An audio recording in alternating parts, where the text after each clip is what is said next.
नमस्कार, सारा education hub में आपका स्वागत है। आज हम दो ऐसे विषयों पर गहराई से नजर डाल रहे हैं जो दिखते तो शायद अलग अलग हैं, पर आज के भारत की कहानी में कहीं ना कहीं मतलब जुड़े हुए हैं। और ये विषय हमारे सामने आए कुछ स्रोतों से उभर कर आए हैं। एक तरफ तो है टेक्नोलॉजी की दुनिया की एक हालिया बड़ी घटना, Amazon वेब सर्विसेज मतलब AWS, उसका अचानक ठप पड़ जाना। इसने न सिर्फ दुनिया भर की डिजिटल सेवाओं को रोका, बल्कि इस बात पर भी सोचने को मजबूर किया कि भाई हम डिजिटल दुनिया पर कितने निर्भर हैं और ये निर्भरता कितनी नाजुक हो सकती है। हम देखेंगे कि भारत के डिजिटल भविष्य के लिए इसके क्या मायने हैं, खासकर जब हम डिजिटल इंडिया वगैरह की बात करते हैं। और दूसरी तरफ हम बात करेंगे उस मानवीय बुनियाद की जिस पर हमारे अनगिनत घर चलते हैं, हमारे घरेलू कामगार, वो लाखों लोग जो जरूरी तो हैं पर अक्सर नजरअंदाज कर दिए जाते हैं ना।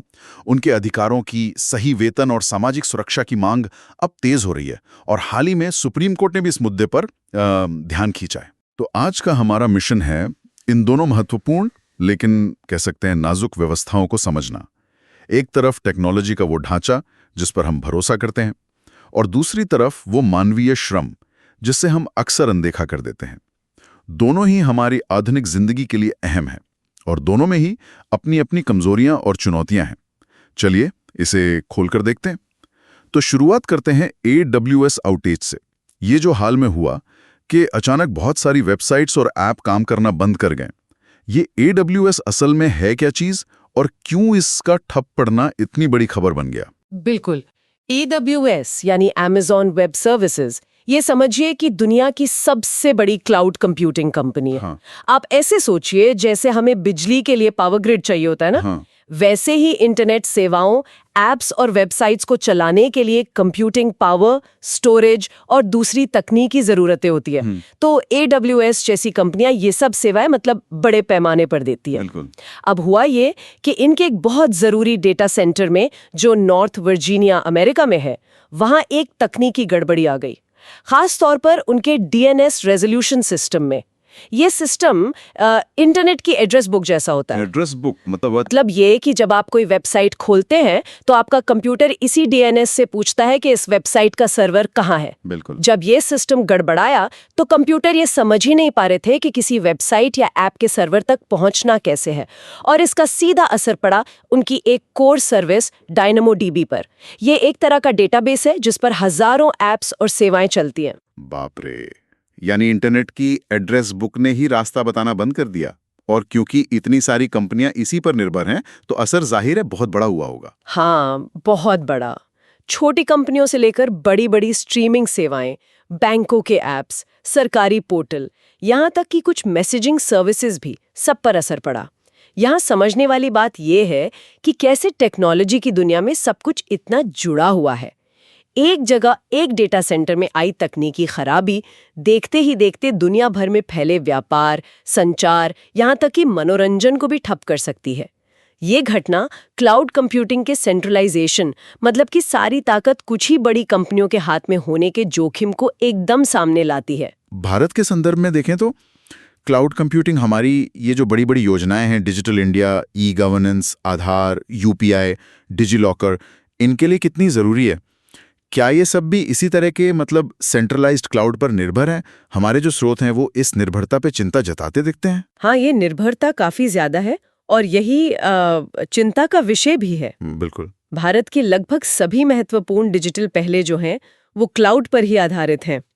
सरकारी ऐप्स और सेवाओं के लिए सरकार का अपना मेघराज क्लाउड है और राष्ट्रीय सूचना विज्ञान केंद्र यानी NIC का भी क्लाउड है। अच्छा, सरकार का अपना भी है? हाँ है, पर बड़े पैमाने पर प्राइवेट क्लाउड का भी इस्तेमाल होता है। फिर रिसर्च और शिक्षा संस्थानों को जोड़ने वाला नेशनल नॉलेज नेटवर्क है NNKN, वो भी क्लाउड इस्तेमाल करता है। और गांव-गांव तक डिजिटल सेवाएं पहुंचाने वाले कॉमन सर्विस सेंटर्स CSCs, वो भी क्लाउड पर ही चलते हैं। इन सब को क्लाउड की स्केलेबिलिटी, मतलब जरूरत के हिसाब से क्षमता घटाने बढ़ाने की सुविधा और उसकी एफिशिएंसी का फायदा मिलता है। लेकिन जैसा कि AWS आउटेज ने दिखाया, इसके जोखिम भी हैं। स्रोतों में कुछ खास जोखिमों का जिक्र बार बार आता है। क्या है वो? बिल्कुल, कई गंभीर जोखिम हैं जिन पर ध्यान देना बहुत जरूरी है। पहला तो है सिस्टमिक रिस्क। Systemic risk? हाँ, मतलब अगर AWS या Azure या Google क्लाउड जैसा कोई एक बड़ा प्रोवाइडर फेल हो जाता है तो एक साथ बहुत सारी ज़रूरी सेवाएं ठप हो सकती हैं। इससे पूरे देश का जो डिजिटल ढांचा है वो चरमरा सकता है। ये एक बड़ा खतरा है। दूसरा बड़ा सवाल है डिजिटल संप्रभुता का। अच्छा, वो कैसे? देखिए, जब हमारा इतना सारा महत्वपूर्ण डेटा और इंफ्रास्ट्रक्चर विदेशी कंपनियों के नियंत्रण में होता है तो डेटा सुरक्षा, प्राइवेसी और जरूरत पड़ने पर अपनी नीतियां लागू करने की हमारी क्षमता, मतलब हमारी आजादी, उस पर सवाल उठता है। क्या हम वाकई आत्मनिर्भर हैं? हाँ, ये तो है। ये तो राष्ट्रीय सुरक्षा से जुड़ा सवाल भी बन जाता है फिर। निश्चित रूप से, बिल्कुल। तीसरा जोखिम है इनोवेशन, यानी नई खोज और विकास में बाधा। जब बाजार में बस कुछ ही बड़ी कंपनियों का दबदबा हो तो छोटी या घरेलू क्लाउड कंपनियों के लिए पनपना और आगे बढ़ना बहुत मुश्किल हो जाता है ना? इससे कंपटीशन कम होता है और हमारे पास विकल्प सीमित हो जाते हैं। और चौथा, जिसे अक्सर नजरअंदाज कर दिया जाता है, वो है जियोपॉलिटिकल और आर्थिक निर्भरता। मान लीजिए किसी वजह से इन विदेशी कंपनियों पर कोई प्रतिबंध लगता है या वो अपनी नीतियां बदल देती हैं, तो उसका सीधा असर हमारे देश की अर्थव्यवस्था और डिजिटल सेवाओं पर पड़ेगा। अगर हम इसे बड़ी तस्वीर से जोड़कर देखें तो ये सिर्फ टेक्नोलॉजी का मुद्दा नहीं रह जाता, बल्कि ये लंबी अवधि की रणनीतिक स्वायत्तता, मतलब आजादी का सवाल है। तो इन जोखिमों को कम करने के लिए क्या रास्ते सुझाए जा रहे हैं? क्या किया जा रहा है? कुछ उपाय? हाँ, कई स्तरों पर काम करने की जरूरत बताई गई है। एक महत्वपूर्ण सुझाव है मल्टी क्लाउड स्ट्रैटेजी अपनाना। मल्टी क्लाउड यानी किसी एक ही कंपनी पर निर्भर रहने के बजाय अलग-अलग क्लाउड प्रोवाइडर्स की सेवाएं लेना, ताकि अगर एक में कोई दिक्कत आए तो दूसरी से काम चलता रहे। हालांकि स्रोतों में ये भी बात है कि मल्टी क्लाउड को मैनेज करना तकनीकी रूप से थोड़ा मुश्किल और महंगा भी हो सकता है। हाँ, वो चुनौती तो होगी। और क्या विकल्प हैं? दूसरा बड़ा कदम है देश के भीतर ही ज्यादा डेटा सेंटर बनाना, खासकर टियर 2 और टियर 3 शहरों में भी, ताकि ये इंफ्रास्ट्रक्चर फैला हुआ हो और एक ही जगह पर, मतलब कॉन्सेंट्रेटेड न रहे। तीसरा, संवेदनशील डेटा को देश की सीमाओं के भीतर ही रखने के नियम, जिसे डेटा लोकलाइजेशन कहते हैं, उसको सख्ती से लागू करना। अच्छा, डेटा देश में ही रहे। बिल्कुल। चौथा, भारत के अपने जो क्लाउड प्लेटफॉर्म हैं जैसे मेघराज और NIC क्लाउड, उनको और ज्यादा सक्षम और प्रतिस्पर्धी बनाना। और पांचवा, जो शायद सबसे जरूरी है, वो है इस क्षेत्र में कुशल लोग तैयार करना, cloud architect, security experts, data scientist, जो इस मुश्किल इंफ्रास्ट्रक्चर को बना सकें, चला सकें और सुरक्षित भी रख सकें।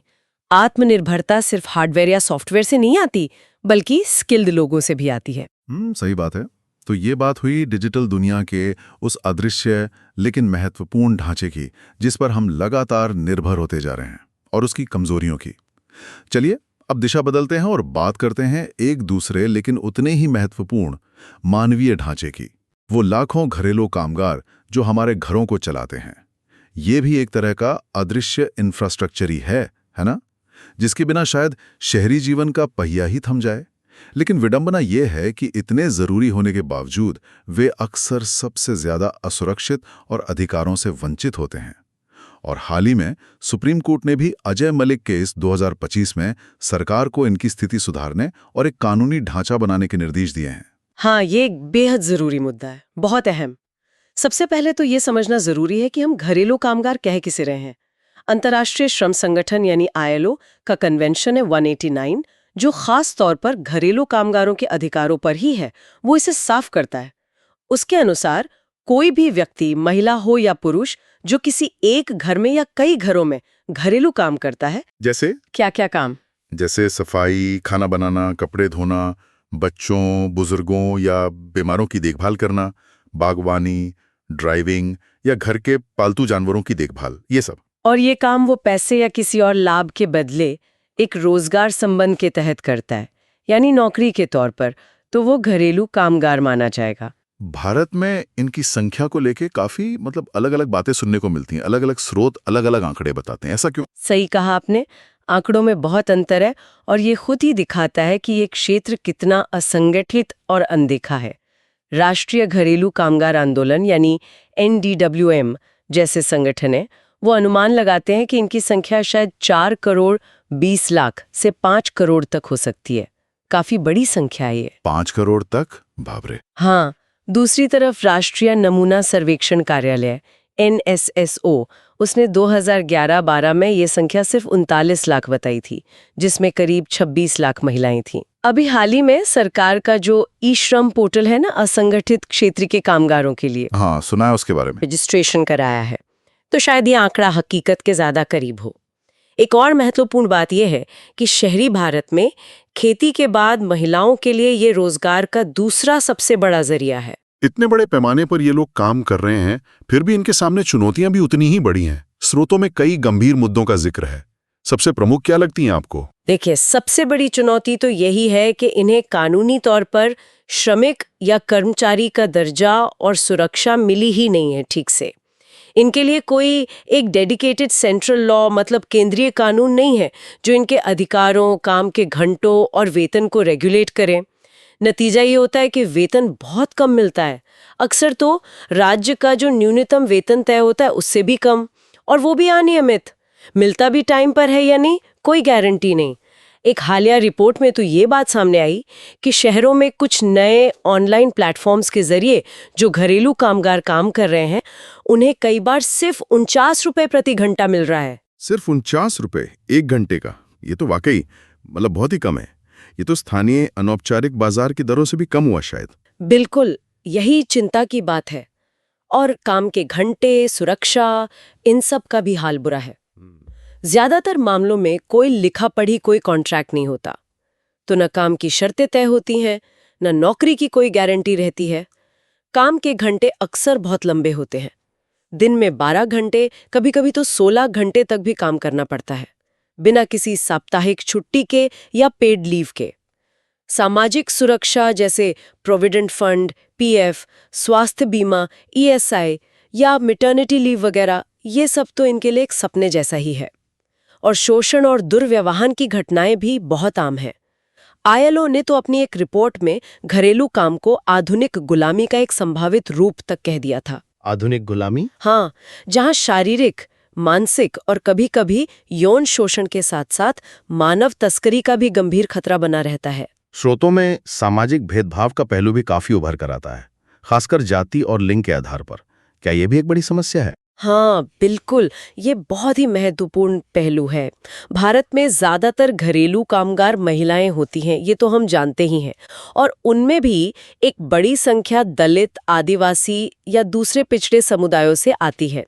तो उन्हें अक्सर नियोक्ताओं के घरों में सिर्फ कम वेतन और लंबे घंटों का ही सामना नहीं करना पड़ता, बल्कि जाति आधारित भेदभाव, अपमान और छुआछूत जैसी जो बुरी प्रथाएं हैं, उनका भी शिकार होना पड़ता है। अरे आज भी?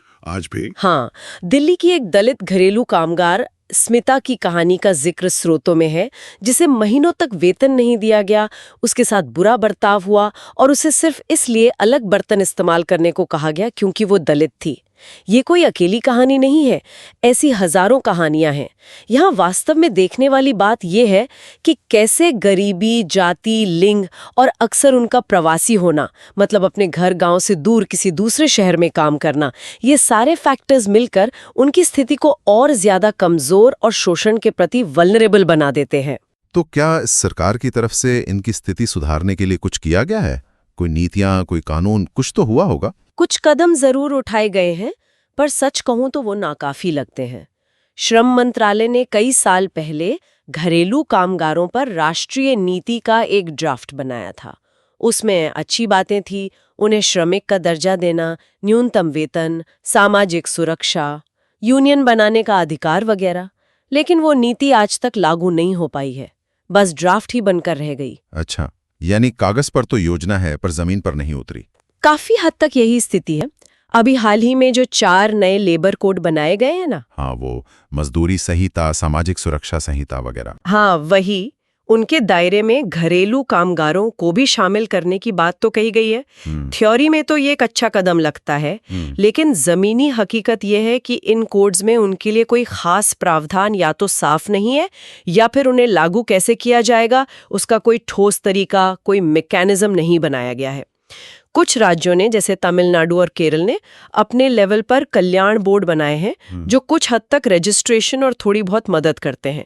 ई श्रम पोर्टल पर रजिस्ट्रेशन भी एक कदम है, लेकिन उससे सिर्फ डेटा इकट्ठा होता है, रोजगार की शर्तों में कोई सीधा सुधार नहीं होता उससे। और गैर सरकारी संगठन मतलब एनजीओज वगैरह, उनका क्या रोल है? वो भी तो काम करते दिखते हैं इस क्षेत्र में। हाँ बिल्कुल, सेवा यानी सेल्फ एम्प्लॉयड वुमेन्स एसोसिएशन और NDWM यानी नेशनल डोमेस्टिक वर्कर्स मूवमेंट जैसे संगठन हैं जो बहुत लंबे समय से इनके अधिकारों के लिए लड़ रहे हैं। वो उन्हें संगठित करने, उनकी आवाज उठाने, उनकी स्किल बढ़ाने में मदद कर रहे हैं और जागरूकता भी फैला रहे हैं। कार्यस्थल पर यौन उत्पीड़न से बचाव के लिए जो पॉश एक्ट है 2013 का, उसे घरेलू कामगारों पर भी सख्ती से लागू करने की मांग उठ रही है। साथ ही जो प्लेसमेंट एजेंसियां इन्हें काम दिलवाती हैं, उनके कामकाज को रेगुलेट करने की भी बात हो रही है ताकि वे शोषण का जरिया न बने। लेकिन ये सब ना टुकड़ों टुकड़ों में हो रहे प्रयास हैं, और यहीं पर ये एक महत्वपूर्ण सवाल खड़ा होता है कि जब तक एक मजबूत, एक डेडिकेटेड और जिसे ठीक से लागू किया जा सके ऐसा केंद्रीय कानून नहीं बनता, तब तक क्या इन बिखरे हुए प्रयासों से करोड़ों घरेलू कामगारों की जिंदगी में कोई वास्तविक बदलाव आ पाएगा? मुझे तो मुश्किल लगता है। तो अगर हमें वास्तविक बदलाव लाना है तो सबसे जरूरी कदम क्या होने चाहिए, अगर संक्षेप में बताना हो तो? देखिए, सबसे पहली और सबसे जरूरी जरूरत तो है एक समर्पित राष्ट्रीय घरेलू कामगार संरक्षण अधिनियम बनाना, जो ILO कन्वेंशंस 189 के जो स्टैंडर्ड्स हैं उनके मुताबिक हो। ये कानून उन्हें साफ तौर पर श्रमिक का दर्जा दे, उनका न्यूनतम वेतन तय करे, काम के घंटे तय करे, जैसे दिन में ज़्यादा से ज़्यादा 8 घंटे, साप्ताहिक छुट्टी और ओवरटाइम का पैसा मिलना सुनिश्चित करें। दूसरा, जो मौजूदा लेबर कोड्स हैं उनमें इनके लिए प्रावधानों को और साफ और लागू करने लायक बनाने की ज़रूरत है। तीसरा, सभी राज्यों में ज़रूरी तौर पर कल्याण बोर्ड बनाए जाएं और उन्हें ठीक से फंड और अधिकार दिए जाएं, जैसा कि कर्नाटक शायद अपने नए बिल में करने की कोशिश कर रहा है। अच्छा, कर्नाटक कुछ कर रहा है? हाँ, उनका एक बिल प्रस्तावित है। चौथा, इनकी यूनियनों को कानूनी मान्यता मिलनी चाहिए ताकि वे मिलकर अपनी बात रख सकें, मोलभाव कर सकें। पांचवा, उन्हें जरूरी तौर पर सामाजिक सुरक्षा के दायरे में लाना होगा, PF, ESI यानी स्वास्थ्य बीमा, मैटरनिटी बेनिफिट वगैरह। छठा, प्लेसमेंट एजेंसियों के लिए कड़े नियम और लाइसेंसिंग सिस्टम लागू करना होगा। और सातवां, जो शायद उतना ही जरूरी है, वो है एक बड़ा जागरूकता अभियान चलाना। ये अभियान सिर्फ कामगारों को उनके अधिकारों के बारे में बताने के लिए नहीं, बल्कि हम जैसे नियोक्ताओं और पूरे समाज को भी संवेदनशील बनाने के लिए हो, ताकि घरेलू काम को इज्जत का काम माना जाए और उनके साथ हमारा व्यवहार बदले। केरला ने इस दिशा में कुछ अच्छे प्रयास किए हैं। तो आज हमने दो बिल्कुल अलग दिखने वाले लेकिन हमारे जीवन के लिए बेहद जरूरी और कहीं ना कहीं नाजुक ढांचों पर नजर डाली। एक तरफ डिजिटल इंफ्रास्ट्रक्चर, जिसकी एक छोटी सी गड़बड़ी भी सब कुछ ठप कर सकती है, और दूसरी तरफ वो मानवीय इंफ्रास्ट्रक्चर, घरेलू कामगार, जिसके बिना हमारे घर नहीं चल सकते पर जिसे हम अक्सर अनदेखा कर देते हैं। तो इन सब का मतलब क्या है? क्या सबक मिलता है इससे? देखिए, ये दोनों विषय हमें यही याद दिलाते हैं कि जैसे जैसे हम तकनीकी और आर्थिक रूप से आगे बढ़ रहे हैं, हमें लचीलेपन यानी रिजिलियंस, समानता यानी इक्विटी और मानवीय गरिमा यानी ह्यूमन डिग्निटी जैसे मूल्यों को भी उतना ही महत्व देना होगा। चाहे वो हमारी डिजिटल निर्भरता हो या हमारे घरों को चलाने वाले इंसानों पर हमारी निर्भरता, दोनों ही क्षेत्रों में हमें ज्यादा सोची समझी, टिकाऊ और मानवीय नीतियों की जरूरत है। सिर्फ विकास करना काफी नहीं है, ये भी देखना होगा कि विकास का लाभ समाज के हर तबके तक, खासकर सबसे कमजोर और हाशिए पर मौजूद लोगों तक कैसे पहुंचे। जैसा कि दार्शनिक जॉन रॉल्स ने कहा था कि सामाजिक और आर्थिक असमानताओं को इस तरह से व्यवस्थित किया जाना चाहिए कि वे समाज के सबसे वंचित सदस्यों के लिए सबसे ज्यादा फायदेमंद हो। हमें ये पक्का करना होगा। और अंत में सोचने के लिए एक सवाल छोड़ जाते हैं, क्या वही टेक्नोलॉजी जिसकी नाजुकता और जोखिम हमने पहले भाग में देखे, क्या वो घरेलू कामगारों की स्थिति को बेहतर बनाने में कोई भूमिका निभा सकती है? क्या ई-श्रम जैसे डिजिटल प्लेटफॉर्म या सुरक्षित डिजिटल कॉन्ट्रैक्ट और पेमेंट सिस्टम इस विशाल असंगठित क्षेत्र को औपचारिक बनाने, उन्हें बेहतर वेतन दिलाने और शोषण कम करने में वाकई मददगार साबित हो सकते हैं? या फिर कहीं ऐसा तो नहीं कि टेक्नोलॉजी पर बढ़ती निर्भरता, जैसा कि हमने उन प्लेटफॉर्म वर्कर्स के कम वेतन के उदाहरण में देखा, शोषण के नए शायद और भी छिपे हुए रास्ते खोल दें? ये एक ऐसा सवाल है जिस पर हमें आने वाले समय में और गहराई से सोचना होगा। अगर आज की चर्चा आपको पसंद आई हो तो वीडियो को लाइक, शेयर और चैनल को सब्सक्राइब करना ना भूलें। शुक्रिया।